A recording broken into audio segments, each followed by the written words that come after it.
Anong reason bakit hindi tayo sumusuko? Kasi, May gusto ko marating. ha? May gusto ko marating. May gusto kang marating. Eksakto. Achievement, di ba? Kahit sobrang hindi mo na kinakaya, pero nasa isip mo ay, tutuloy ko pa rin to. Kahit mabagal ang proseso, ang importante, mararating mo kung gusto mong marating. Minsan masarap din talaga lumingon sa pinanggalingan eh, no? Para makita mo kung gaano nakalayo yung narating mo. Minsan akala natin nagtatagumpay na tayo, akala natin tagumpay na yon. Pero ang tawag lang pala doon, false summit. Hindi natin nakikita ng literal yung pinakatuktok ng gusto nating marating sa buhay. Pero kaya siyang makita ng imahinasyon.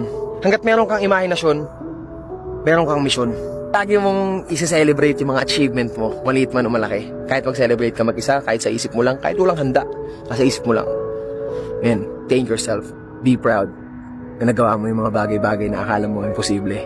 Pero dahil meron kang imahinasyon, meron kang misyon.